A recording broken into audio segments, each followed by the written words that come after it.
Jadi salah seorang guru saya itu ngasih tahu saya bahwa kapanpun ada kerenteknya hati, ada desir di hati kita untuk melakukan kebaikan, itulah sebenarnya cahaya dari Allah, itulah sebenarnya petunjuk dari Allah, itulah sebenarnya terkabulnya doa kita setiap kali kita membaca surat Fatihah itu, ihdinas siratal mustaqim. Ya Allah, tunjukkan aku jalan yang lurus. Di antara caranya Allah mengabulkan itu, diberi isyarat hati kita, digerakkan hati kita untuk ingin melakukan kebaikan ini, kebaikan itu.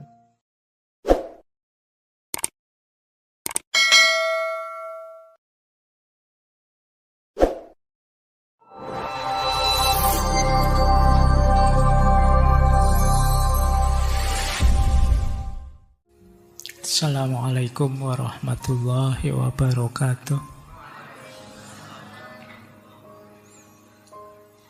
Bismillahirrahmanirrahim. Alhamdulillahi rabbil alamin.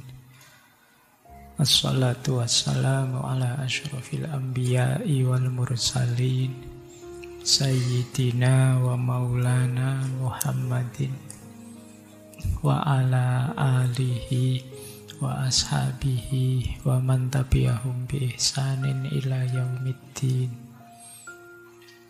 Amma ba'd. Bismillah. Mari kita lanjutkan lagi ngaji kita. Baik, kita awali dari dorongan untuk memperbarui hidup.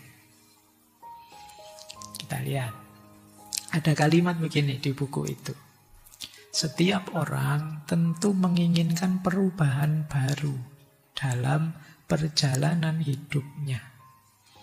Kayak tadi saya menjelaskan, yuk meriset hidup, yuk terus kalian, wah saya harus perbarui ini. Itu sebenarnya dorongan natural saja, alami. Kita ingin berubah, jadi orang yang lebih baik, lebih baru. Namun perubahan yang diingininya itu biasanya dikaitkan dengan satu momentum yang belum dapat dipastikan. Seperti perbaikan kondisinya atau perubahan dalam posisinya. Kadang-kadang perubahan itu dikaitkan juga dengan musim tertentu atau peristiwa khusus. Misalnya hari kelahiran, tahun baru, dan lain-lain. Nah, ini kelakuan kita sering begini. Iya sih Pak, pengen yang baru. Tapi besok Pak, kalau saya sudah lulus. Besok Pak, kalau saya sudah punya pasangan. Nanti Pak, tahun baru yang akan datang saya baru mulai tobat Pak. Kita selalu nyari yang begitu. Jadi kata Syekh Muhammad Al-Ghazali, iya semua orang itu pengen meningkat, pengen upgrade. Tapi biasanya terus tidak segera dieksekusi. Alasannya macam-macam. Nyari momen, nyari waktu, kita sering begitu. Dalam masa penangguhan itu orang menyangka akan datang satu kekuatan yang diharapkan akan memberinya gairah setelah lesu dan harapan setelah lama tenggelam dalam keputusasaan. Jadi kita ini selalu menunda melakukan sesuatu dengan menunggu ini, menunggu itu. Nanti dulu Pak, besok saja Pak. Iya sih yang disampaikan Pak Faiz akan saya jalankan. Tapi nantilah Pak kalau kuliah sudah mulai. Tapi nantilah Pak kalau sudah saya selesai skripsi saya. Nantilah Pak, terus kita merasa bahwa kalau momennya pas nanti mesti sukses. Padahal ya nanti mungkin kita lulus beneran atau skripsinya selesai ya. Sebentar masih ada ini dulu. Ini dulu, ini kalau nggak diselesaikan ngerepoti. Ini sebenarnya bukan masalah momennya, kita sendiri yang menunda, menghindar melakukannya. Momen dan lain-lain itu biasanya alasan saja.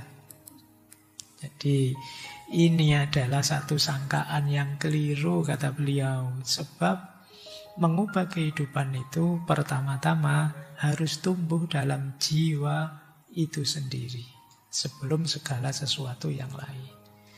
Jadi ayo tumbuhkan dalam dirimu, jalankan eksekusi. Jangan terlalu banyak mencari-cari alasan. Kita kan sering begitu. Kita tahu sih sebenarnya harus segera dijalankan. Tapi kan, kalimat tapi ini kadang-kadang membuat kita menunda apapun. Iya Pak, saya tahu itu baik, tapi kan nah, ini terus. Ya, berarti ayo latihan ya mulai hari ini. Apapun niat keinginan diri kita untuk berubah jadi baik, eksekusi saja segera, tidak usah nunggu alasan macam-macam. Mungkin sering saya ceritakan ya, jadi salah seorang guru saya itu ngasih tahu saya bahwa kapanpun ada kerenteknya hati, ada desir di hati kita untuk melakukan kebaikan, itulah sebenarnya cahaya dari Allah, itulah sebenarnya petunjuk dari Allah, itulah sebenarnya terkabulnya doa kita setiap kali kita membaca surat Fatihah itu, ihdinas siratal mustaqim. Ya Allah, tunjukkan aku jalan yang lurus. Di antara caranya Allah mengabulkan itu, diberi isyarat hati kita, digerakkan hati kita untuk ingin melakukan kebaikan ini, kebaikan itu. Tapi terus kita seperti tadi, tiba-tiba saya kok ingin sedekah ya ke anak-anak yatim sebelah rumah itu, kasihan. Tapi begitu ada ini terus, tapi nanti saja masih banyak waktu. Ini namanya menunda eksekusinya. Biasanya kalau sudah begitu terus tidak jalan. Itu pun kita tiap hari masih berdoa, ihdinas siratal mustaqim, ihdinas. Itu ya Gusti Allah yang sudah ngasih tanda bolak-balik itu mungkin lama-lama jengkel juga. Sudah dikasih jalan yang lurus, petunjuk, dicuekin. Dikasih lagi, dicuekin. Itu masih minta lagi, minta lagi. Ayo kita mulai membiasakan diri. Setiap kali ada desir gerak hati untuk kebaikan, sesegera mungkin dieksekusi. Tentu saja semampu kita. Baik, ini dorongan alami tapi sering kita tunda. Lanjut ya. Biasanya apa yang membuat kita menunda-nunda? Keraguan dan kecemasan. Jadi kita itu, ini kalau bahasa anak hari ini ya, sering overthinking. Pikiran kita kemana-mana. Pertimbangan kita banyak. Ini ada yang bilang cemas dan ragu itu kadang penyakitnya orang pinter. Pertimbangannya macam-macam, mau melakukan ini saja itu suwi nih. Makanya orang pinter-pinter itu kalau rapat lama biasanya. Oh no, usulnya macam-macam. Padahal cuma urusan kecil segitu saja. Kenapa? Pertimbangannya banyak. Bagus sih pertimbangan banyak. Tapi kalau jatuhnya ragu dan cemas, jadinya malah tidak produktif. Kita mau memutuskan apa saja itu terus. Mau jalan-jalan, dipikir detail. Ini nanti pakai apa ya? Yang jumlah kecelakaan paling kecil naik apa? Itu sampai ke situ mikirnya. Apa kereta saja atau pesawat atau mobil? Kalau mobil nanti bla bla bla bla capek. Tapi sekarang kan ada jalan tol. Apa kereta saja? Kereta juga nanti kalau tabrakan sakit itu besi semua itu. Pikirannya sampai ke sana-sana. Naik pesawat itu tidak selamat itu. Kemarin ada ramalan tanggal sekian jangan pesen pesawat itu. Pikiran tidak karu-karuan. Ini yang membuat kita terus ragu, cemas. Pikiran yang agak parno sering ngajak kita menuju kemungkinan terjelek. Itu yang membuat kita cemas. Mau ngaji sih, tapi nanti kalau hujan gimana? Ini saya agak pilek ya. Terus saya pilek. Kalau terus pilek, terus padahal besok kuliah sudah mulai. Berarti saya sakit, berarti nanti tidak masuk kuliah. Kalau tidak masuk kuliah, awal di absen dosennya tidak ada, nilai saya jelek. Kalau nilai saya jelek, nanti saya tidak bisa lulus terbaik. Pekerjaan susah mesti nanti kalau saya tidak lulus terbaik tuh. Pikiranmu bisa sampai ke sana. Jadi mikirnya panjang. Nah itu makanya kadang-kadang yang sudah sangat dewasa, pinter, pikirannya panjang itu nikahnya lama biasanya. Pertimbangannya macam-macam itu kalau sudah mau nikah. Nanti kalau begini gimana? Kalau begitu gimana? Susah. Kadang anak kecil-kecil itu lebih berani, tiba-tiba saja nikah, mereka siap. Kalian yang sudah dewasa itu ruwet biasanya mikirnya ya.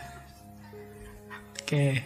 Nah, nanti saya Muhammad Al-Ghazali ngutip tadi Dale Carnegie. Coba deh kalau kalian kok punya kebiasaan overthinking begitu, coba tanyakan 3 hal. Yang pertama, coba tanya, seandainya ini saya jalankan, apa sih akibat yang paling buruk?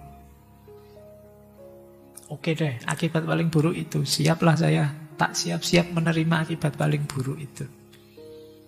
Itu yang kedua. Kemudian lakukan hal-hal yang meminimalisir akibat paling buruk itu. Sudah selesai.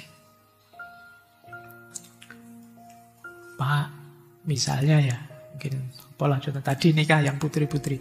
Gimana nanti saya nikah ya? Saya enggak bisa masak ya. Gimana nanti saya nikah? Kegelisahanmu itu.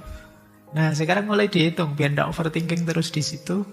Coba tanya, seandainya enggak bisa masak beneran, efeknya apa kira-kira? Kan itu dihitung.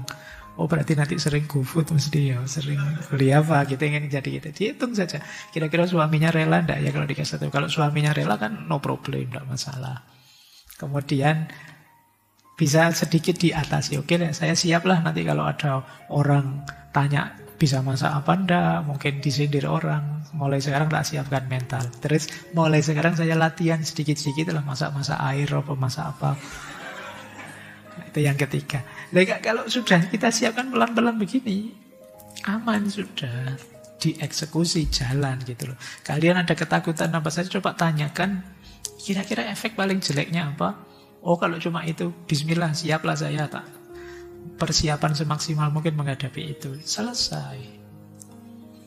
Jadi ya ini caranya kita kalau dilanda banyak kecemasan. Bukan berarti tidak boleh berpikir, tidak boleh mempertimbangkan, tapi jangan berlama-lama di situ. Karena manusia itu biasanya senang berandai-andai. Nanti kalau begini gimana? Kalau begitu gimana? Kan selalu begitu. Jalan saja, nanti kalau ada kasus ya dipikir belakangan. Baik, kita lanjutkan.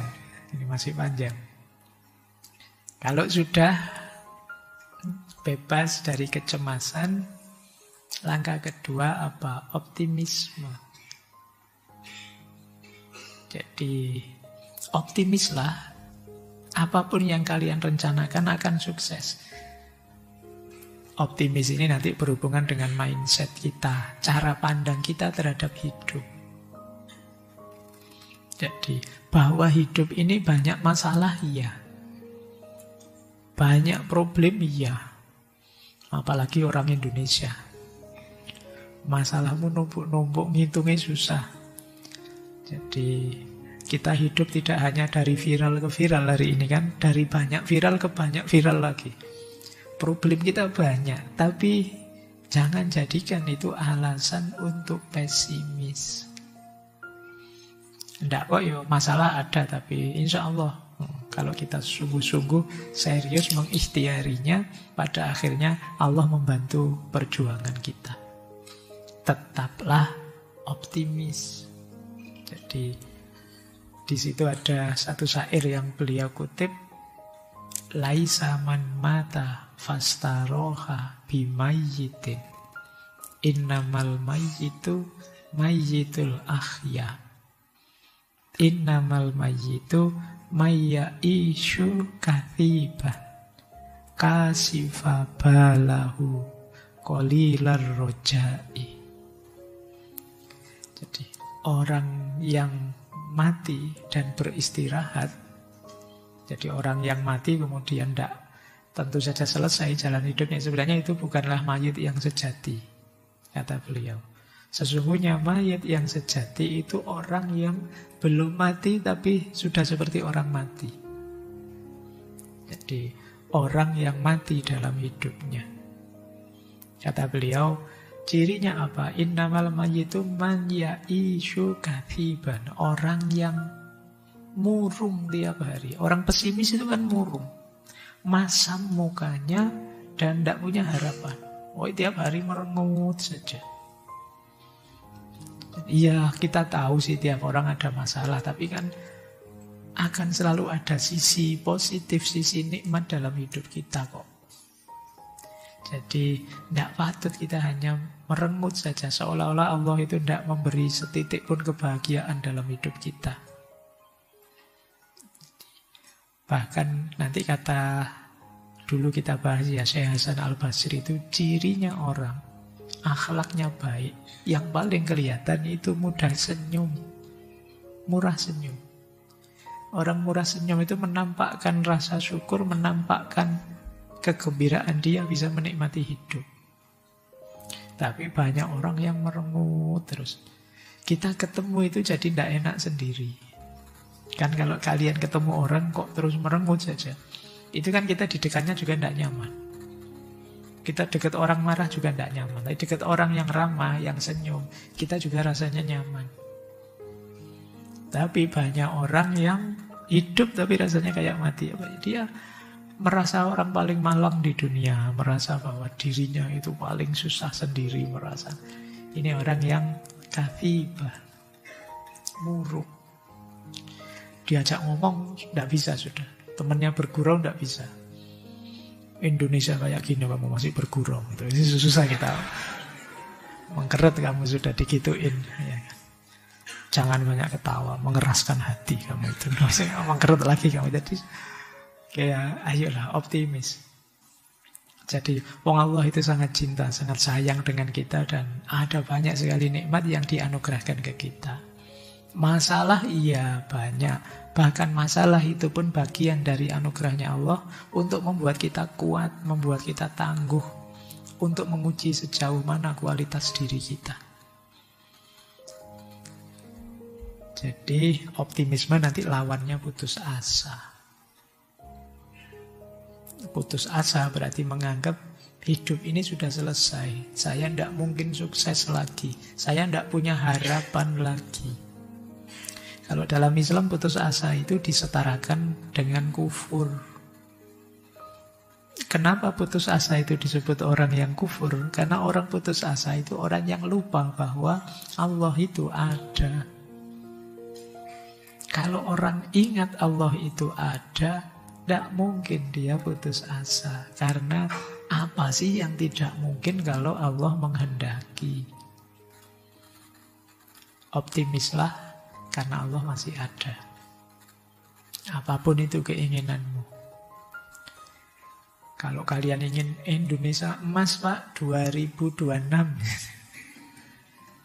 itu ya. Semoga diamini saja, Bang. Ya, doa yang baik. Siapa tahu nanti ada peristiwa besar apa, itu negara yang lain-lain kacau, tinggal Indonesia saja misalnya. Oke ya, jadi ayo optimis. Bagaimana kita bisa memperbarui hidup kita kalau kita tidak optimis? Jadi kalau kita merasa tidak mampu, tidak bisa, putus asa, ya tidak mungkin kita memperbarui hidup. Optimislah bahwa kita bisa. Lanjut. Selain optimis, tentu saja jangan berhenti belajar, tapi belajar dapat ilmu yang tidak sekedar untuk diingat dan dihafalkan. Ilmu yang berefek dalam hidup kita, ilmu yang berdimensi amal.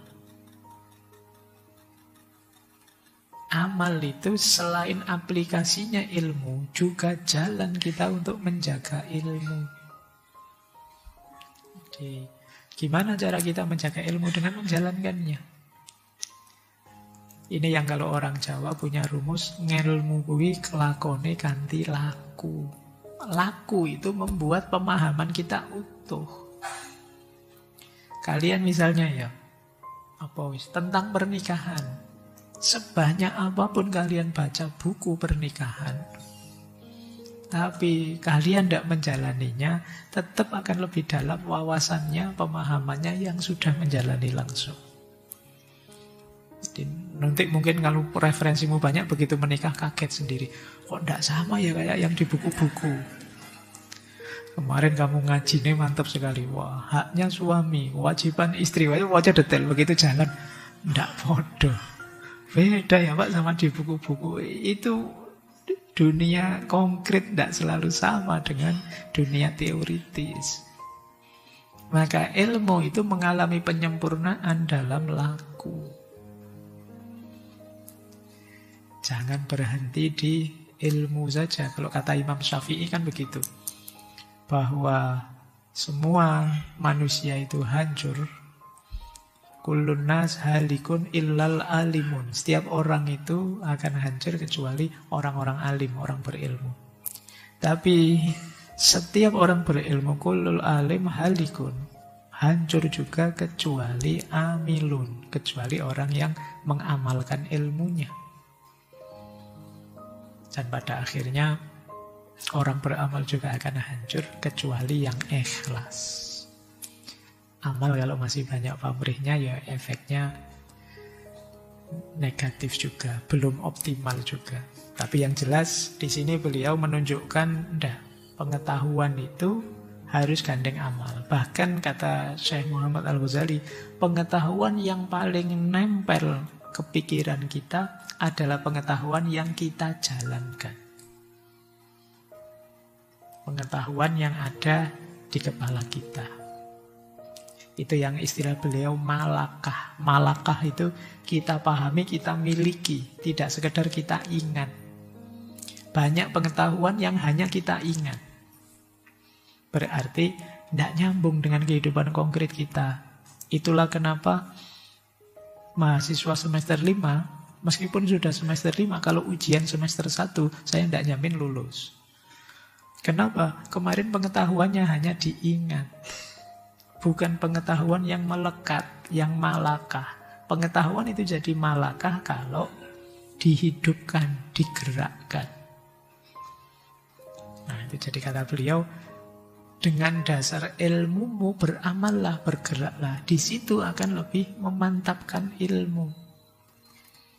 Bahkan beliau menyebut begini, orang mukmin yang selalu menjauhi perbuatan maksiat serta tekun menjalankan kewajibannya, dengan kebiasaan yang terus-menerus ini, dia akan memperoleh ketajaman dalam akal pikiran dan peka.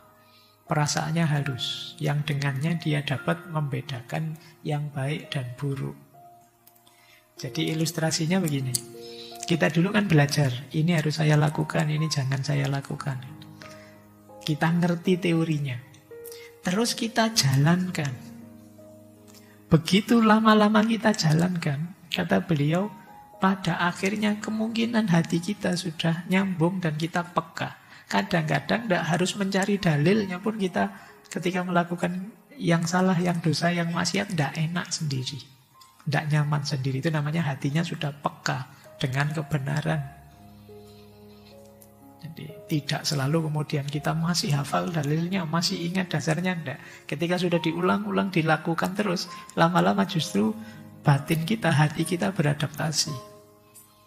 Terus peka sudah kita tentang, saya enggak tahu dalilnya apa, tapi menurut saya ini terlarang sudah. Ini namanya peka, hatinya sudah terlatih halus. Sama kayak ngaji. Ada banyak orang yang enggak hafal sih Al-Quran, tapi saking seringnya dia ngaji, kalau ada orang ngaji salah, dia ngerti. Kamu salah itu tadi. Benernya gimana? Saya tidak hafal, tapi coba ke sini. Saya tahu itu kalau salah. Karena dia sering ngaji. Oke ya. Nah, kebaikan juga begitu. Kita menghindari maksiat juga begitu. Ada kalanya kita tahu ini tidak boleh seperti ini. Terus orang tanya, kamu ngerti tidak boleh loh? Apal kok, dalilnya mana? Tidak hafal sih saya, tapi rasanya saya tidak boleh. Kenapa? Kita sudah terlatih di situ, batin kita. Nah, itu yang menurut beliau pentingnya ilmu digandengkan dengan amal, membangun kepekaan batin kita. Jadi kenyamanan diri kita ketika dalam kebenaran, sehingga ketika melakukan yang tidak benar kita merasa tidak nyaman. Jadi yang kedua ini ya, untuk membangun hidup yang baru, tentu saja kita harus belajar mencari ilmunya.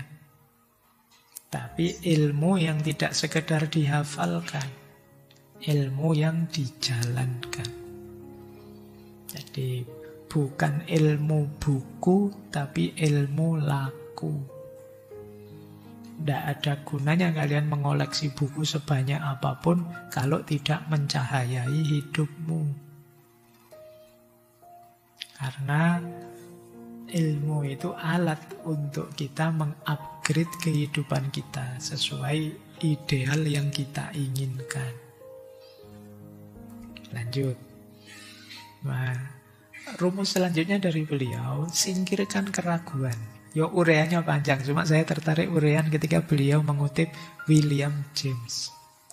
Keren ya, mengutip para filosof barat. Jadi kata beliau mengutip begini, William James pernah menyarankan agar begitu engkau mengambil keputusan, setelah mempertimbangkan masa-masa sesuai fakta yang ada, maka bertindaklah. Jangan menoleh lagi ke belakang, jangan ragu-ragu, khawatir, atau meneliti kembali langkah-langkahmu. Maju terus dan hadapi persoalannya dengan tenang. Nah, ini melanjutkan kecemasan tadi loh. Kadang-kadang ada orang yang ragunya tidak habis-habis. Mengikuti William James, beliau menyarankan, sudahlah kalau awalnya sudah dipertimbangkan masa-masa, diputuskan, dijalankan, ya sudah jalan saja. Karena sambil jalan kok ragu-ragu itu biasanya tidak sepenuh hati. Kalau tidak sepenuh hati, ya hasilnya tidak akan maksimal. Bahwa nanti akan dievaluasi lagi, ya tentu saja karena hidup ini kan harus selalu ada evaluasi. Tapi jangan sambil jalan kita sambil mikir, sambil ragu-ragu. Kalau sambil jalan kita ragu-ragu, tidak maksimal. Kuliah sudah semester 5 masih ragu-ragu. Ini jurusan saya cocok enggak ya sebenarnya dengan keinginanku, cita-citaku. Ya mestinya kamu tidak maksimal. Gitu. Jadi setengah-setengah terus yang kalian lakukan. Saya ikut organisasi ini sebenarnya itu cocok enggak sih, relevan enggak sih? Mikir terus, ya enggak akan produktif kamu di situ. Kalau sudah kamu putuskan, dulunya memang hasil pertimbangan matang-matang, jalankan sudah. Jadi yang dimaksud singkirkan keraguan-raguan. Ingin memperbarui hidup tapi kok ragu-ragu, ya tidak akan jalan. Oke, baik.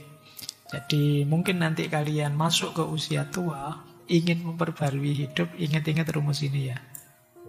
Jangan ragu-ragu, hilangkan cemas, optimis saja, jalankan ilmu yang sudah kita tahu. Biar masa tuanya tetap bahagia.